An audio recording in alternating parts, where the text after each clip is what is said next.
Hello, everybody. Thank you for returning to our YouTube channel. I am Brian with Technology United for Ukraine, and we now have been officially partnered and recognized by the Ukrainian Armed Forces and government, and we are attached to a unit called the Birds of Fury. The Birds of Fury are a Ukrainian military R&D group that works alongside us to develop innovative technologies for the Ukrainian Armed Forces. And if you'd like to join us, there's a link in the description. We look for engineers, scientists, technologists, or anybody who wants to help out the Ukrainian military. Please just go to the link, come on over and join us. All right, so let me get right into this. There have been a lot of attacks going on with UAVs into Russia by the Ukrainians. They have been hitting a lot of oil plants, and over this past 24 hours, there's been a lot more.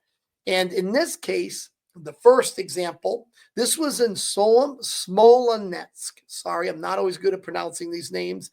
There was an aircraft and missiles manufacturer, particularly they produced the KH-59 missiles. This was hit hard. This facility was destroyed by these UAVs. And let me give you an idea of where exactly this is located. So if we look at the border of Ukraine right here, it goes pretty deep in there. It's a pretty deep strike. So one of the problems that Russia's having is Crimea has become a real vacuum for their air defense and their EW systems. So what gets starved is these frontline areas. So UAVs are able to penetrate pretty deep into Russia. I mean, in some cases they're able to take them out, but in a lot of cases they're not. And this number of the UAVs getting through is getting more and more and greater, putting that tremendous pressure on both their military industrial complex and oil. And here's another example of an oil depot that got hit in Lisky. I think that's how you say it. And you can see this thing is burning pretty hard and will probably burn for several days. We've seen that with some other attacks. So this is, again, really strangling the Russian economy and their ability to pay for, all these things they need to keep this war going. And with the sanctions on their oil exports is really putting a noose on this industry. So we should see a really big collapse in their oil industry over the next couple months. It's really going to plummet. Now, let me get into the losses. I like to do a little bit of news first, but now what has been lost by the Russians? All right, currently, the amount of Russian soldiers that have expired on the battlefield has hit 820,430, with 1,690 being added.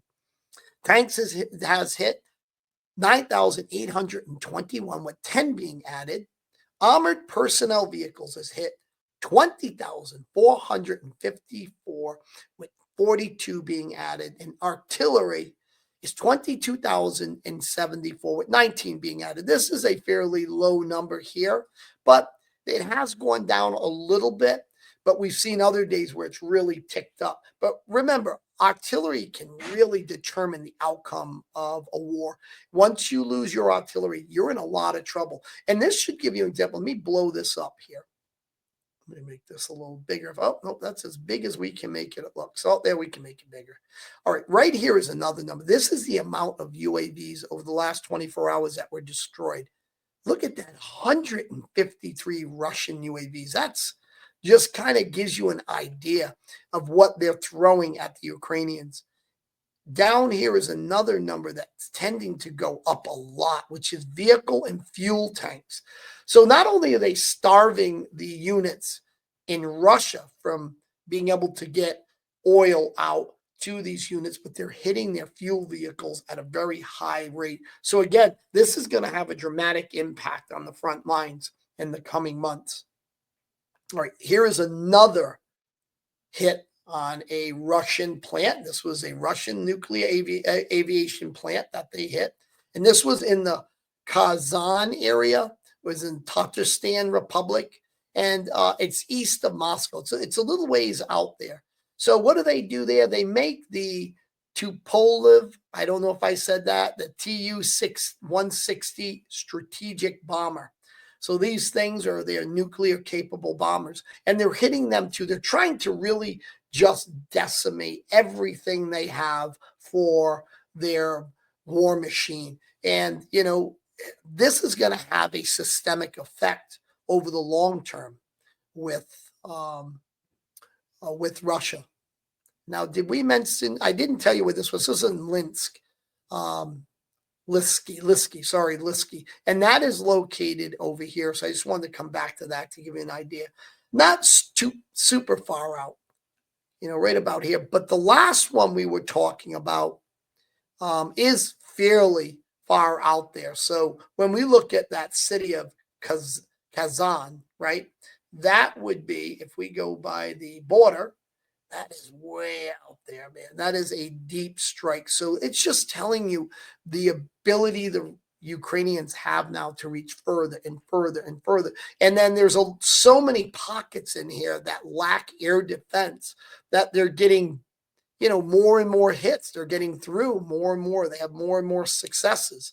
So, this is something that, we need to pay a lot of attention to, because when you see that catastrophic failure begin to happen within the Russian economy, government, and military, these are always the messengers of bad tidings. The more you strangle their economy, the more you strangle their ability to produce, the worse and worse the outcomes, and things can literally change overnight. So we might see something happen, within their government, may topple overnight. But this is a lot of pressure to put on the people and their economy.